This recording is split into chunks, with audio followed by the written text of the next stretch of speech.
गुलाय को राजी करके इन इल्जामात से पीछे हटना है तुम्हें आयशे। बस अपनी बात पर यकीन दिलाना है उसे।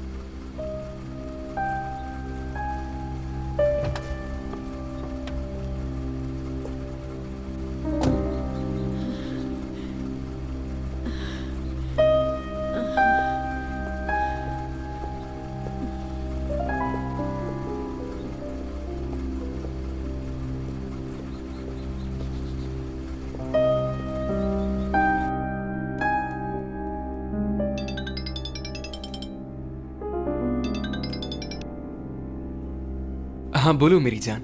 आयशे नहीं बोलेगी। तुम यही कहते थे ना कि उसमें इतनी हिम्मत नहीं है कि वो कुछ बोले। क्या हुआ?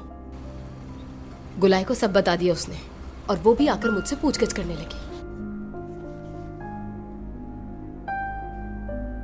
अच्छा, तो इसीलिए गुलाई साहिबा अस्पताल में धमका रही थी मुझे।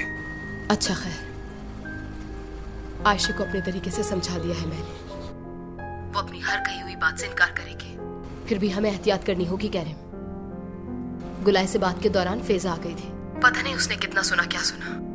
अगर फैजा साहिबा को भी कुछ पता चल गया तो नजमुद्दीन को पता लगने में वक्त नहीं लगेगा। ठीक है मेरी जान, ठीक है, मिलते हैं फिर।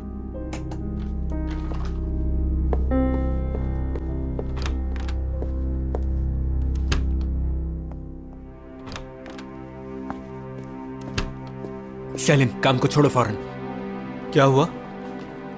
गुलाय, नजमुद्दीन साहब की जो बहन है, उसे एमएल और मेरे ताल्लुक के बारे में पता चल गया है। क्या? मैंने कहा था मैंने आपसे ऐसा ही होगा। ये वक्त इन बातों का नहीं है, समझ रहे हो? आराम से बात करें भाई। अगर आप ऐसे ही शोर मचाते रहे तो इस कंपनी में सबको पता चल जाएगी ये बात। सेलिम, तुम तो ऐसे कह रहे हो जैसे उस बदतमीज मखरूर औरत के साथ ये सब कुछ अपनी मर्जी से कर रहा हूं मैं। मुझे ये बताएं मैं क्या करूं अब? फैजा को फोन करो, उसे कहीं बाहर लेकर जाओ, घर से दूर रखो उसे। वो मेरे साथ जाना नहीं चाहती। उसके जहन में बस बिलाल रहता है हर वक्त। अगर उसे पता चला तो अपने बाबा से बात करने यहां चली आएगी वो।